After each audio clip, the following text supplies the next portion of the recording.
नमस्कार दोस्तों, मैं ओपी शर्मा ब्रज एकेडमी की ऑनलाइन क्लास में आपका स्वागत करता हूं। जैसे पिछले आप टॉपिक देख चुके थे परमाणु, और उसके बाद अगला जो टॉपिक आता है आपका वो आता है रक्षा प्रतिरक्षा।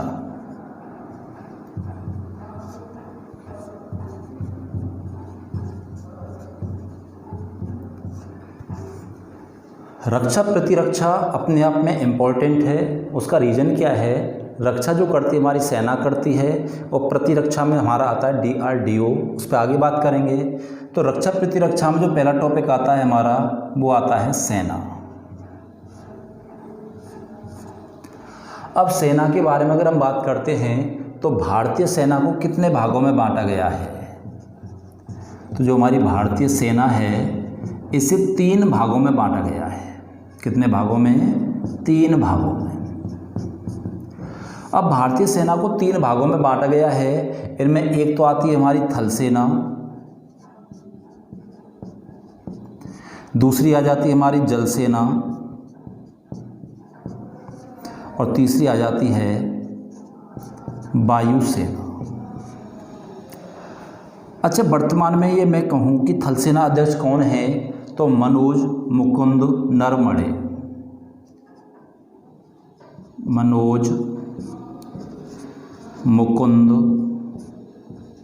नरवणे ये हमारे थल सेना अध्यक्ष हैं। अगर जल सेना अध्यक्ष की बात करते हैं तो इस समय सुनील लांबा है। सुनील लांबा। और वायुसेना की बात करते हैं तो इस समय जो वायुसेना के अध्यक्ष हैं उनका नाम है RKS भदौरिया। ये हमारे तीनों सेनाओं के प्रमुख हैं। थल सेना अध्यक्ष मनोज मुकुंद नरवणे आ जाते हैं, जल सेना अध्यक्ष सुनील लांबा आ जाते हैं, और जो वायुसेना के अध्यक्ष हैं उनका नाम RKS भदौरिया है। जैसा कि अभी हाल ही में एक पद और प्रारंभ हुआ है, chief of defence staff. Chief of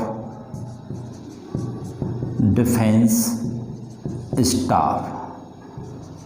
जो चीफ ऑफ डिफेंस स्टाफ हैं बिपिन रावत। कौन हैं? बिपिन रावत हैं।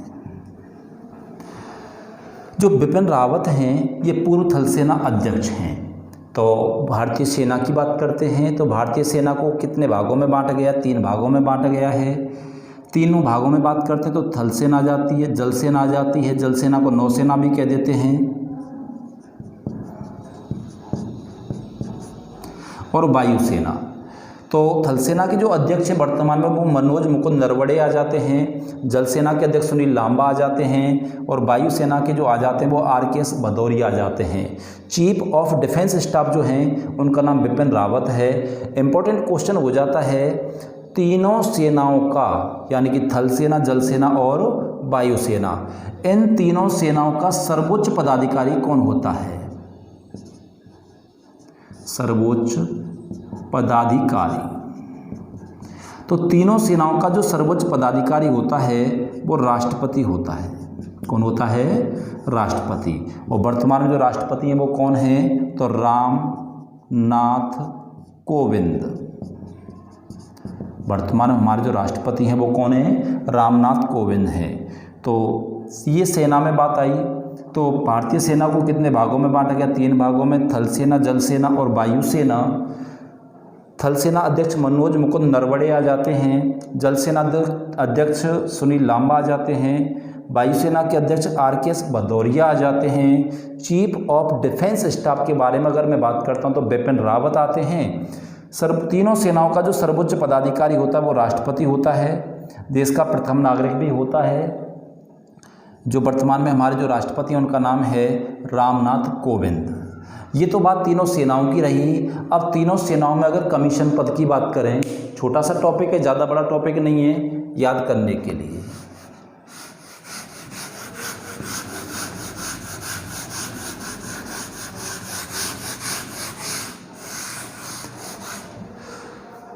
सबसे पहले बात करें थल सेना में कमीशन पद। थल सेना में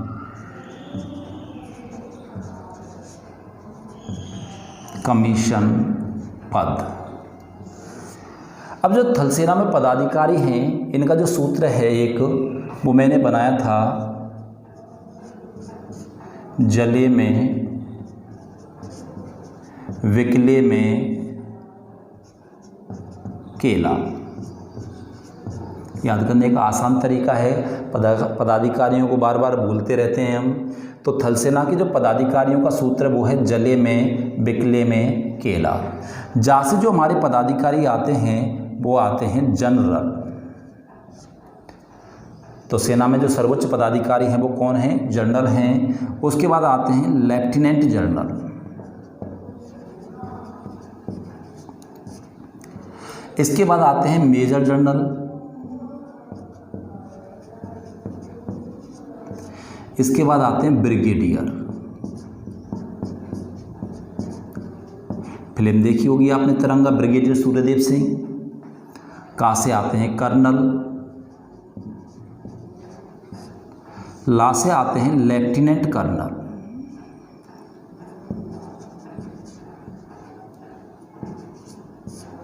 मां से आते हैं मेजर। का से आ जाते हैं कैप्टन और ला से आते हैं लेफ्टिनेंट। थल सेना के पदाधिकारियों की बात करते हैं तो सूत्र आया है जले में विकले में केला। जा से आते हैं जनरल, ला से आते हैं लेफ्टिनेंट जनरल, मां से आते हैं मेजर जनरल, बा से आते हैं ब्रिगेडियर, का से कर्नल, ला से लेफ्टिनेंट कर्नल, मां से मेजर, फिर का से कैप्टन और ला से लेफ्टिनेंट। थल सेना के बाद अगर मैं बात करता हूँ तो अगला टॉपिक आ जाता है हमारा जल सेना। जल सेना में कमीशन पद। जल सेना के पदाधिकारियों का जो सूत्र आता है वो आता है एड वायस रियर कम कप को ले लो सब। ये हमारा जल सेना के जो पदाधिकारी हैं उनका सूत्र आ जाता है एड वायस रियर कम कप को ले लो सब। एड से आता है हमारा एडमिरल।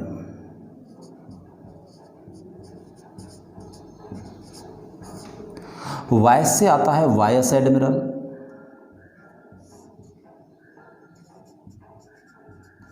Vice admiral. रियर से आता है रियर एडमिरल।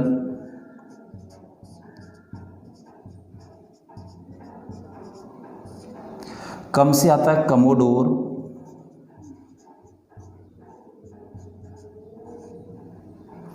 कप से आता है कैप्टन। को से आता है कमांडर। ला से आता है लेफ्टिनेंट कमांडर। ला से आता है लेफ्टिनेंट और सबसे आता है सब लेफ्टिनेंट।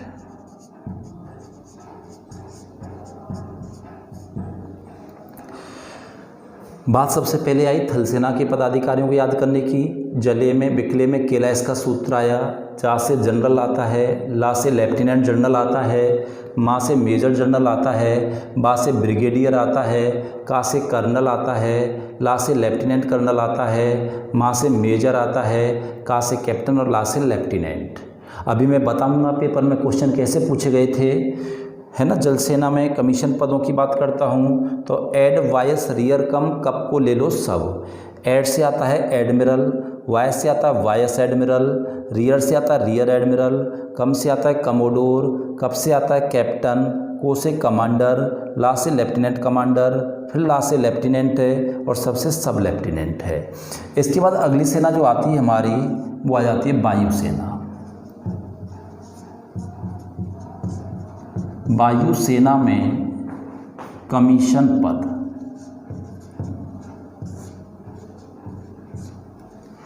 अब वायुसेना में कमीशन पद या वायुसेना के पदाधिकारियों की बात करते हैं तो इसके लिए सूत्र आता है एयर चीफ मार्शल वायस कम ग्रुप बिग एसी प्लेट पिलाओ।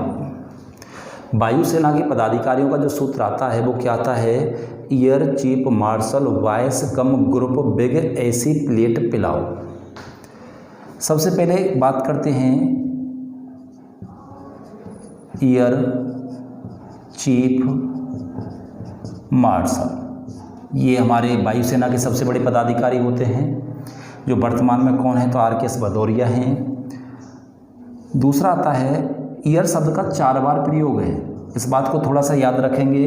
इधर जो एड शब्द है इसका आप 3 बार प्रयोग देखेंगे, admiral, vice admiral, rear admiral, तो इसका 3 बार उपयोग किया गया एड शब्द का। Air marshal,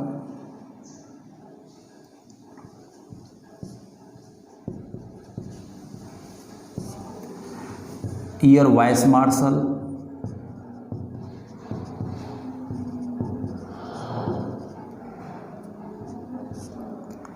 air commodore,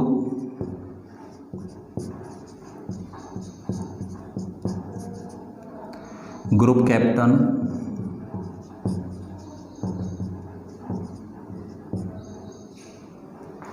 wing commander,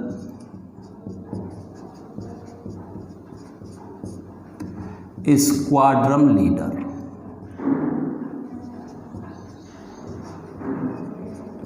इसके बारे में मैं बात कर चुका था अंतरिक्ष में। राकेश शर्मा वायुसेना में स्क्वाड्रन लीडर के पद पर थे और पाकिस्तान के F-16 विमान को जो गिराया था MiG-21 से हमारे अभिनंदन ने, जो हमारे वो भी स्क्वाड्रन लीडर के पद पर थे। प्लेट से आता है फ्लैट लेफ्टिनेंट,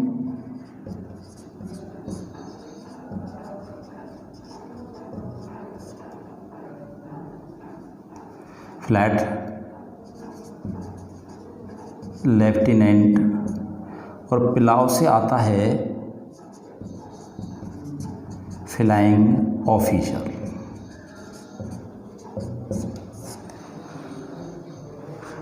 प्रश्न क्या पूछा गया था, जैसे पूछा गया था ब्रिगेडियर, कमोडोर, कमांडर और एडमिरल।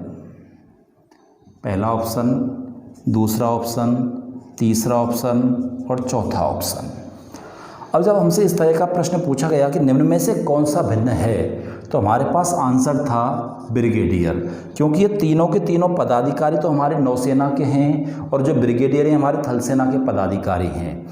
अगर इस क्रम में क्वेश्चन को मैं कहूँ तो ये 5 या 6 बार अब तक पूछ लिया गया है एग्जाम में। रेलवे में आ चुका है कई बार, राजस्थान पुलिस में आ चुका है, दिल्ली पुलिस में पूछ लिया गया है। तो इम्पोर्टेंट क्या है, इस क्रम में हमें कुछ भी याद करने की ज़रूरत नहीं है, बशर्ते अगर हमें थल सेना याद है तो उत्तर हमारा सही जाएगा। मैं बताऊंगा कैसे सही जाएगा। हम आर्मी की जैसे भर्तियां देखते हैं तो हमारी कर्नल से मुलाकात हो जाती है, lieutenant colonel, major, captain, lieutenant, ये हमें आदि लोग मिल जाते हैं। यहाँ ब्रिगेडियर की बात करता हूँ तो ब्रिगेडियर सूर्यदेव सिंह के नाम पे हमें बहुत कुछ याद रह जाता है। थल सेना अध्यक्ष जनरल कह देते हैं, जनरल का एक छोटा रूप लेफ्टिनेंट जनरल होता है, एक होता है मेजर जनरल। जो मेजर जनरल है हमारा, इस स्तर की अभी हाल ही में चाइना से बात चल रही है LAC पर, तो मेजर जनरल अपने आप में याद हो गया। जनरल का छोटा रूप ये है। अगर हमें थल सेना के पदाधिकारी याद नहीं है तो याद करने हैं, और थल सेना के पदाधिकारी अगर हमें याद हो जाते हैं तो बचा कुचा अभी तक जो पूछा गया है उसके लिए याद करने की ज़रूरत नहीं है। और वो क्यों नहीं है, क्योंकि थल सेना अगर हमें याद है तो वायुसेना हमें वैसे ही याद है जिसे बिना याद के याद हो जाता है। 4 पदाधिकारी हमारे ऐसे हैं जिनमें ईयर शब्द का उपयोग हुआ है। Air chief marshal, air marshal, air vice marshal और ईयर कमोडोर। क्या हमें याद करने की जरूरत पड़ेगी? चारों पदाधिकारियों में जब ईयर हवा शब्द जुड़ गया तो निश्चित वायु के पदाधिकारी हैं। अब वायुसेना के पदाधिकारी हैं, तो इन्हीं में से जो वायुयान उड़ाने का काम करता है वो हमारा फ्लाइंग ऑफिसर करता है, फ्लाइट लेफ्टिनेंट, ये भी उड़ने से संबंधित शब्द हुआ। अब 4 और 2 6 अगर हमें याद हो गए तो फिर एक राकेश शर्मा के बारे में लाना आ जाती है, या मैं अभिनंदन की बात करता हूं तो अभिनंदन वायुसेना में स्क्वाड्रन लीडर के पद पर था। राकेश शर्मा अगर हमें याद है तो स्क्वाड्रन लीडर था राकेश शर्मा, और विंग कमांडर से रिटायर हुआ था। जब 6 हमें याद है तो राकेश शर्मा 2 पॉइंट हमें देके जाता है कि राकेश शर्मा वायुसेना में किस पद पर थे, स्क्वाड्रन लीडर जब अंतरिक्ष में गए थे। किस पद से रिटायर हुए, तो विंग कमांडर से हुए थे। एक शब्द याद करना है हमें, केवल ग्रुप कैप्टन।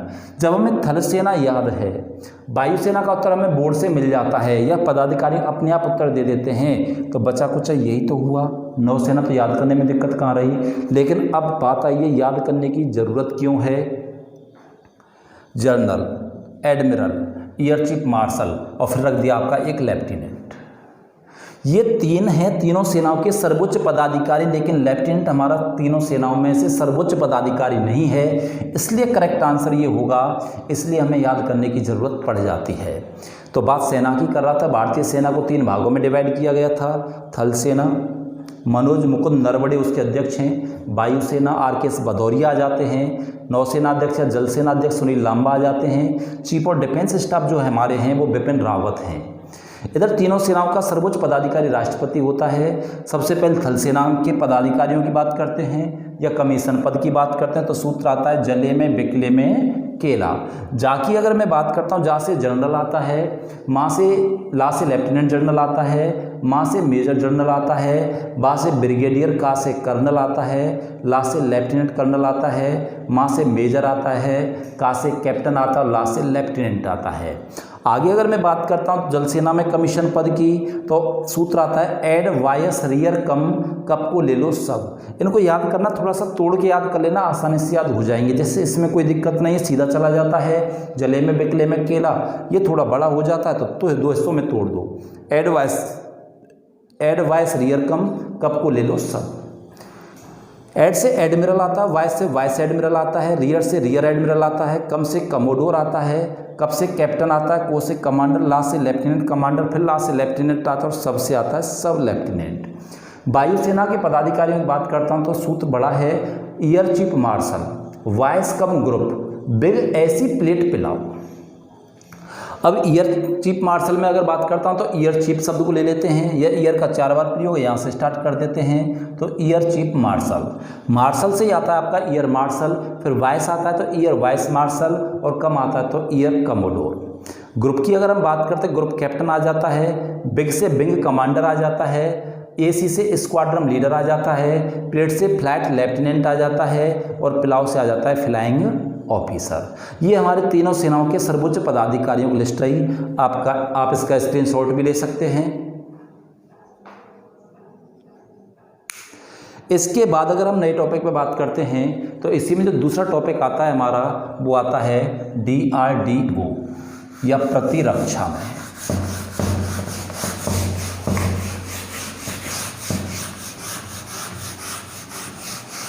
अपेक्षा करता हूं आपकी समझ में आ रहा होगा।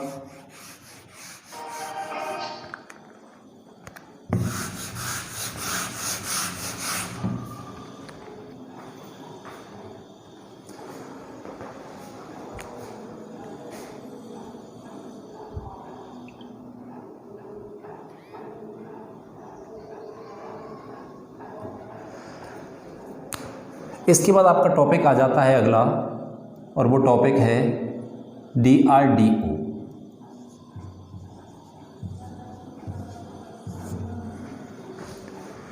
DRDO की अगर हम बात करते हैं तो DRDO की स्थापना कब हुई?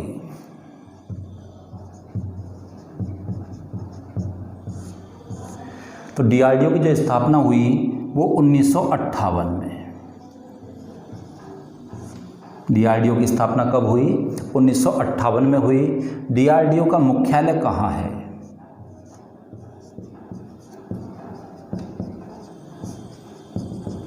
नई दिल्ली। DRDO का मुख्यालय कहाँ है? नई दिल्ली में है। और DRDO के वर्तमान में अध्यक्ष कौन है? वर्तमान अध्यक्ष तो डीआरडीओ के जो वर्तमान में अध्यक्ष हैं उनका नाम है doctor G Satish Reddy.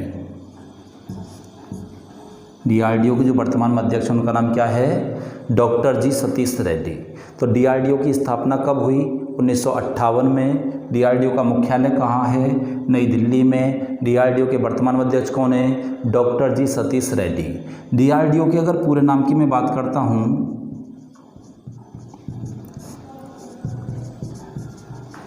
Defence research and development organisation.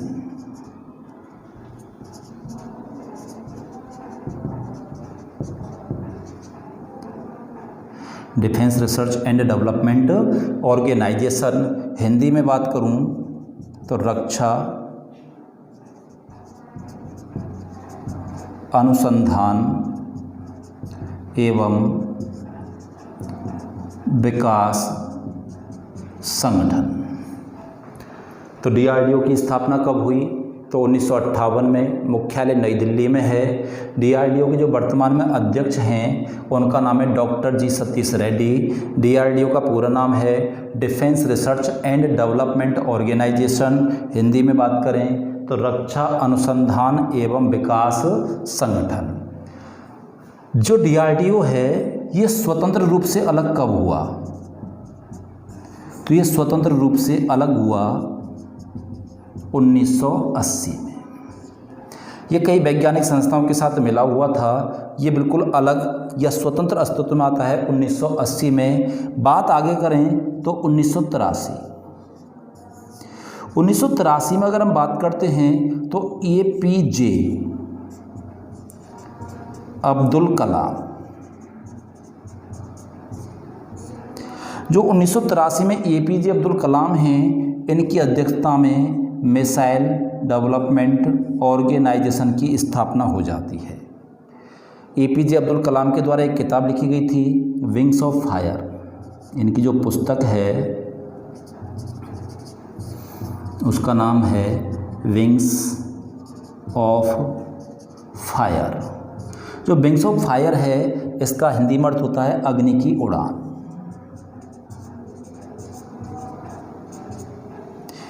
इधर जो एपीजे अब्दुल कलाम हैं इनका जन्म 15 अक्टूबर 1931 में होता है रामेश्वरम में। और रामेश्वरम कहाँ है? तो तमिलनाडु में है। और इनका जो निधन हुआ है वो हुआ था 27 जुलाई 2015 में शिलांग मेघालय में।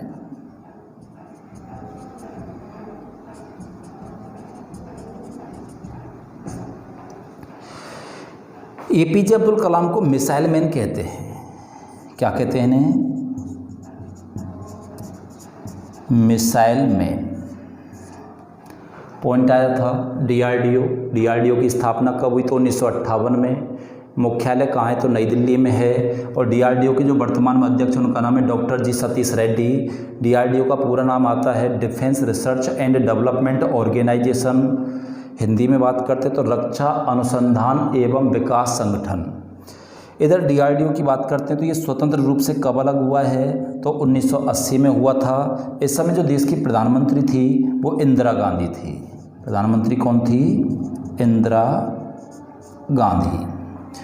1983 में एपीजे अब्दुल कलाम की अध्यक्षता में मिसाइल डेवलपमेंट ऑर्गेनाइजेशन की स्थापना हो जाती है, प्रक्षेपास्त्र विकास संगठन। इनकी जो पुस्तक है उसका नाम विंग्स ऑफ फायर है, अग्नि की उड़ान है। एपीजे अब्दुल कलाम का जन्म 15 अक्टूबर 1931 में हुआ था। 15 अक्टूबर 1931 में इनका जन्म है। 15 अक्टूबर 1542 में अमरकोट पंजाब में राणा बीरसा छत्रपाल के महल में भी एक आदमी का जन्म होता है इसी तारीख को, अकबर महान का। इधर तमिलनाडु में इनका जन्म होता है। जो निधन हुआ है वो 27 जुलाई 2015 में शिलांग मेघालय में हो जाता है हृदयघात से। और एपीजे अब्दुल कलाम को जो हम कहते हैं वो मिसाइल मैन कहते हैं। और डीआरडीओ में जो टॉपिक बनता है हमारा वो इन्हीं को लेकर के बनता है, मिसाइल या हम कह सकते हैं प्रक्षेपास्त्र।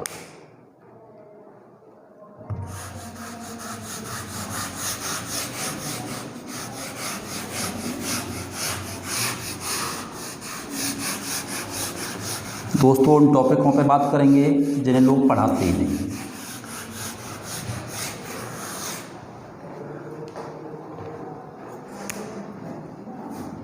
प्रक्षेपास्त्र,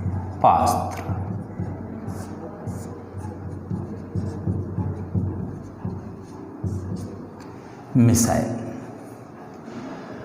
प्रक्षेपास्त्रों में अगर हम बात करते हैं तो सबसे पहले बात करते हैं पृथ्वी।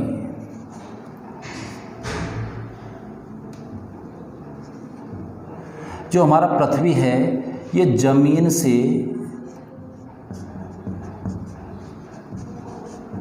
जमीन पर मार करने वाला प्रक्षेपास्त्र है। जमीन से जमीन पर मार करने वाला प्रक्षेपास्त्र है कौन सा? पृथ्वी। अब पृथ्वी की अगर हम बात करते हैं तो पृथ्वी 1, जो पृथ्वी 1 है इसकी जो मारक क्षमता है वो 40 किलोमीटर से, इसकी जो मारक क्षमता है वो कितनी है? 40 किलोमीटर से 250 किलोमीटर। तो प्रक्षेपास्त्रों में सबसे पहले पृथ्वी आया, ये हमारा ज़मीन से ज़मीन पर मार करने वाला प्रक्षेपास्त्र है। पृथ्वी 1 जो है हमारा, इसकी मारक क्षमता है 40 किलोमीटर से 250 किलोमीटर। इसके बाद आ जाता है हमारा पृथ्वी 2। जो पृथ्वी 2 है इसकी जो मारक क्षमता है वो मारक क्षमता है 350 किलोमीटर। पृथ्वी 1 की मारक क्षमता 40 किलोमीटर से 250 किलोमीटर है, पृथ्वी 2 की मारक क्षमता है 350 किलोमीटर। एक आता है हमारा धनुष। धनुष की अगर हम बात करते हैं तो ये पृथ्वी का नौसैनिक रूपांतरण है। नौसैनिक रूपांतरण है कौन सा? धनुष। अगला जो आता है हमारा वो आता है अग्नि। अग्नि के बारे में अगर हम बात करते हैं तो ये भी जमीन से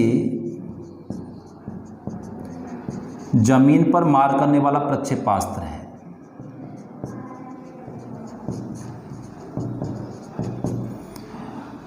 अब अग्नि में अगर हम बात करते हैं तो अग्नि 1, अग्नि 1 की जो मारक क्षमता है हमारी वो 700 किलोमीटर है। अग्नि 2, अग्नि 2 की जो मारक क्षमता है वो 2000 किलोमीटर है। अग्नि 3, इसकी मारक क्षमता 3000 किलोमीटर है। हालांकि ये मारक क्षमता बढ़ाई जा रही हैं। अग्नि 4, इसकी मारक क्षमता 4000 किलोमीटर है। अग्नि 5, इसकी मारक क्षमता 5000 किलोमीटर है। अग्नि 6, इसकी मारक क्षमता 5500 से 9000 किलोमीटर के मध्य में है। ये तो मामला रहा हमारा ज़मीन से ज़मीन में हवा करने वालों का। ये नौसेना का, पृथ्वी का नौसैनिक रूपांतरण आ गया। अब बात करते हैं ज़मीन से हवा की। अग्नि 3 की अगर मैं बात करता हूँ तो इसकी जो तुलना की गई है वो पाकिस्तान की गौरी मिसाइल से की गई है।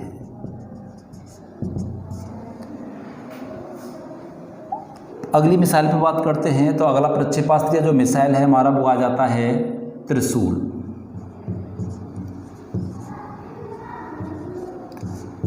जो त्रिशूल है ये जमीन से हवा में मार करने वाला प्रक्षेपास्त्र है। जमीन से हवा में मार करने वाला प्रक्षेपास्त्र है। मारक क्षमता की अगर हम बात करें,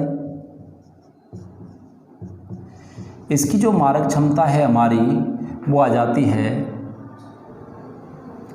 500 मीटर से 9 किलोमीटर। इसके बाद एक और आता है ज़मीन से हवा में मार करने वाला प्रक्षेपास्त्र जिसका नाम है आकाश। ये भी ज़मीन से हवा में मार करने वाला प्रक्षेपास्त्र है। और इसकी जो मारक क्षमता है वो आ जाती है आपकी 25 किलोमीटर। ज़मीन से ज़मीन का मामला हो गया, ज़मीन से हवा का मामला हो गया। इसके बाद आता है हवा से हवा में अस्त्र। ये हवा से हवा में मार करने वाला प्रक्षेपास्त्र है और इसकी जो मारक क्षमता है वो मारक क्षमता आ जाती है आपके 10 किलोमीटर से 25 किलोमीटर। ज़मीन से ज़मीन हो गया, ज़मीन से हवा हो गया, हवा से हवा हो गया। एक आता है हमारा नाग। ये टैंक रोधी प्रक्षेपास्त्र है। वैसे टैंक रोधी सुनील शेट्टी को भी कह सकते हैं बॉर्डर फिल्म में। तो जो नाग है ये टैंक रोधी प्रक्षेपास्त्र है। इसकी जो मारक क्षमता है हालांकि वो कम है, 4 किलोमीटर। नाग को जब एक बार चला दिया जाता है तो इसको बाद में नियंत्रित नहीं किया जा सकता, इसलिए नाग के बारे में कहा जाता है दागो और भूल जाओ। दागो और भूल जाओ। इसके बाद आ जाता है आपका ब्रह्मोस।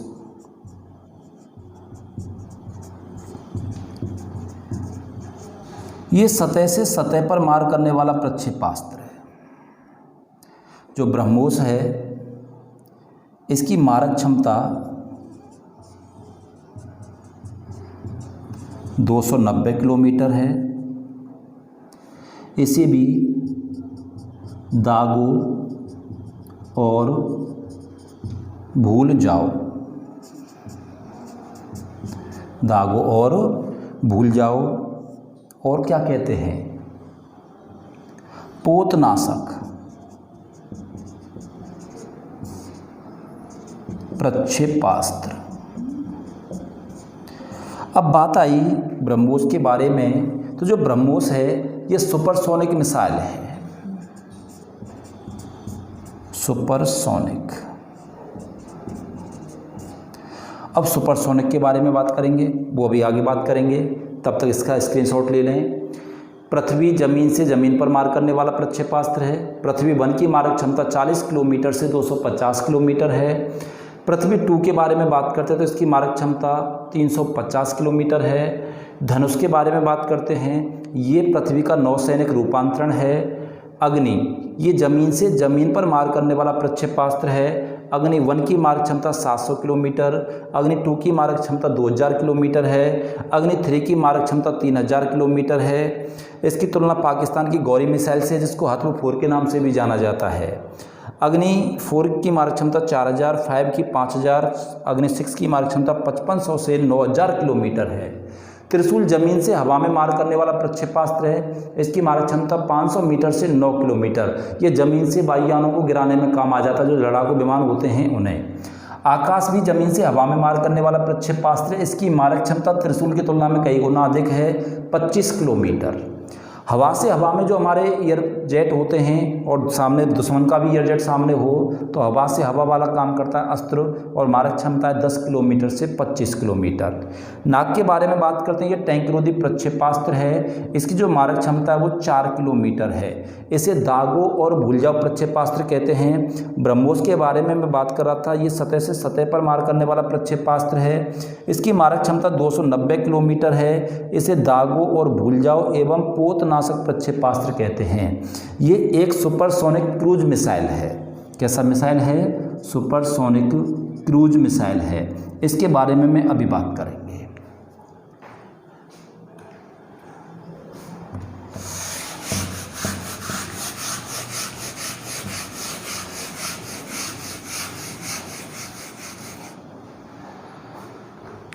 क्रूज मिसाइल क्या होते हैं या क्रूज प्रक्षेपास्त्र क्या होते हैं?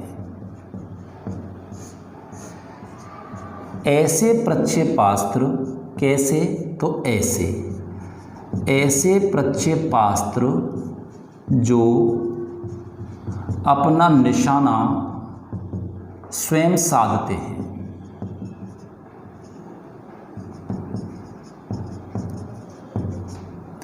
उन्हें हम कहते हैं क्रूज प्रक्षेपास्त्र। जब इनको एक बार निशाना साध दिया जाता है, चला दिया जाता है, तो ये अपने सटीक निशाने पर पहुंचते हैं। दूसरी अगर मैं बात करता हूं, एक दूसरा होता है बैलिस्टिक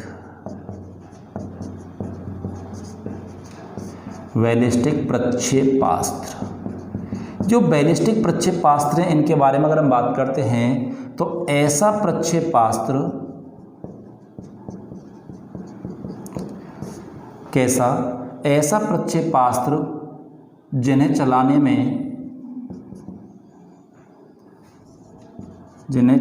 में अतिरिक्त बल लगाना पड़े और गुरुत्वाकर्षण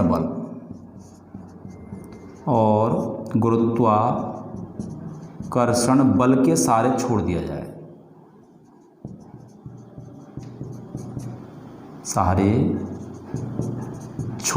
जाए, उन्हें हम कहते हैं बैलिस्टिक मिसाइल या बैलिस्टिक प्रक्षेपास्त्र। तो ऐसा प्रक्षेपास्त्र जो अपना निशाना स्वयं साधते हैं, उन्हें तो कहते हैं क्रूज मिसाइल। ऐसे प्रक्षेपास्त्र जिन्हें चलाने में अतिरिक्त बल लगाया जाए और निशाना साधने के लिए गुरुत्वाकर्षण बल के सहारे छोड़ दिया जाए, उन्हें हम कहते हैं बैलिस्टिक मिसाइल। बात क्रूज मिसाइल की कर रहा था, ब्रह्मोस क्रूज आ गया, बचे कुछ बैलिस्टिक थे। क्रूज मिसाइल में एक और आता है 9वें नंबर का आपका, उसका नाम है निर्भया। ये भी सुपरसोनिक क्रूज मिसाइल है, सुपरसोनिक क्रूज मिसाइल। इसकी जो मारक क्षमता है वो 700 किलोमीटर है। निर्भया हत्याकांड के बारे में आपको पता ही है, इसके मुजरिमों को फांसी की सज़ा भी मिल चुकी थी। तो उन्हीं के नाम पे ये बनाया गया था सुपरसोनिक मिसाइल, जिसकी मारक क्षमता 700 किलोमीटर है और ये एक क्रूज मिसाइल है। कैसा मिसाइल है? क्रूज मिसाइल है। ये तो बात मिसाइलों की रही। अब इसके बाद हमारे कुछ लड़ाकू विमान भी आ जाते हैं, और लड़ाकू विमानों में बात करें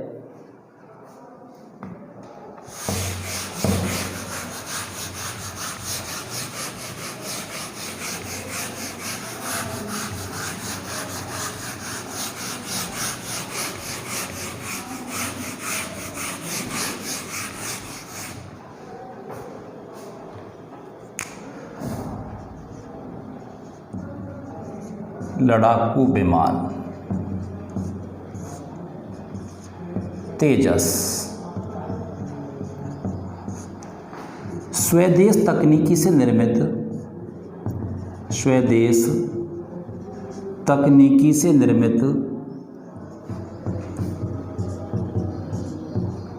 प्रथम लड़ाकू विमान।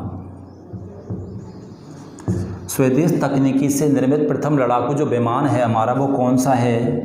तो वो आता है हमारा तेजस। दूसरा आता है लक्ष्य। लक्ष्य के बारे में अगर हम बात करते हैं तो ये पायलट रहित या रोबोटिक कह सकते हैं, पायलट रहित लड़ाकू विमान।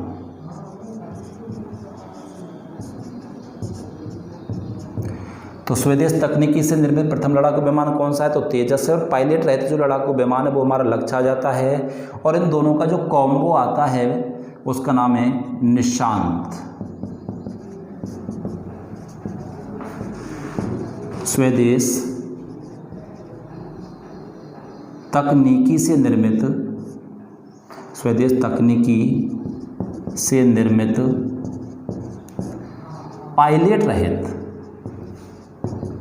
पायलट रहित प्रथम लड़ाकू विमान। बात विमानों की आ गई, हमारे युद्ध टैंक भी आ जाते हैं। अर्जुन, ये 70 किलोमीटर प्रति घंटे की चाल है इसकी, और रात्रि के समय भी दुश्मन पर आक्रमण करने में सक्षम है। एक आता है हमारा T-90 भीष्म। इसकी जो क्षमता है, स्पीड है, वो 4 किलोमीटर है मारक क्षमता। तो ये 4 किलोमीटर चलता है। इसकी जो गति है वो 70 किलोमीटर प्रति घंटे की है। रात्रि में भी आक्रमण कर देता है। इसकी जो मारक क्षमता है वो 4 किलोमीटर है। हमारे युद्ध टैंक भी आ गए। हमारे जलपोतों की अगर मैं बात करता हूँ तो INS विक्रांत,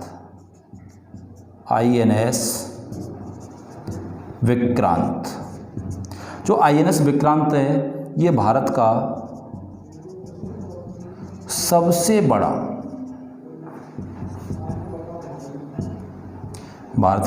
बड़ा लड़ाकू युद्धपोत है।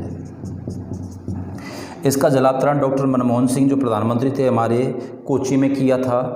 तो INS विक्रांत भारत का सबसे बड़ा लड़ाकू युद्धपोत आ जाता है।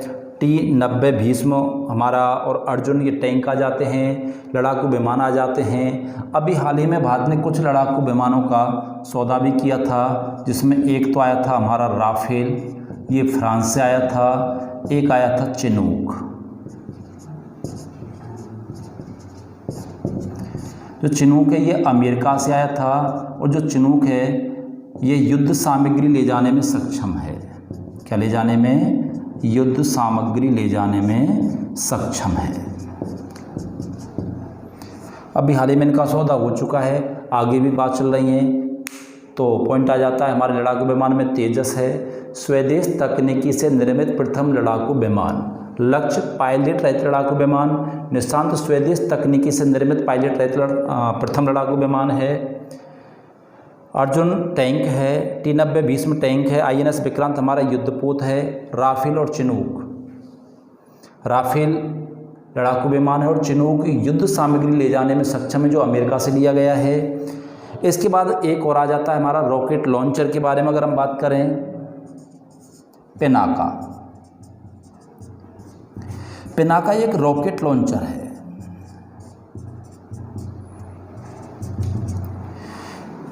ये 100 किलोग्राम के एक के बाद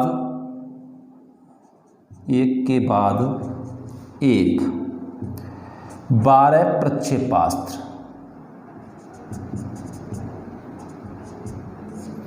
चलाने में सक्षम है। जो पिनाका एक रॉकेट लॉन्चर है, 100 किलोग्राम के एक के बाद एक 12 प्रक्षेपास्त्र चलाने में सक्षम है 40 सेकंड के अंदर। समय कितना? 40 सेकंड। दूरी की बात करते तो कम से कम 7 किलोमीटर, और अधिकतम की अगर बात करें तो 39 किलोमीटर। जो पिनाका रॉकेट लॉन्चर है, इसका जो नामकरण हुआ वो शिव के धनुष, भगवान शिव के धनुष के नाम पर इसका नामकरण हुआ था। किसका? पिनाका का। तो पिनाका एक रॉकेट लॉन्चर है, इसका नामकरण भगवान शिव के धनुष के नाम पर पड़ा। ये 100 किलोग्राम भार के एक के बाद एक 12 प्रक्षेपा दागने में सक्षम है 40 सेकंड के अंदर अंदर, और ये कम से कम 7 किलोमीटर और अधिकतम 39 किलोमीटर तक मार करने में सक्षम है। तो इस जगह ये आपका टॉपिक जो रक्षा प्रतिरक्षा है वो समाप्त होता है। नमस्कार। अगले वीडियो में आगे बात करेंगे। Thank you so much.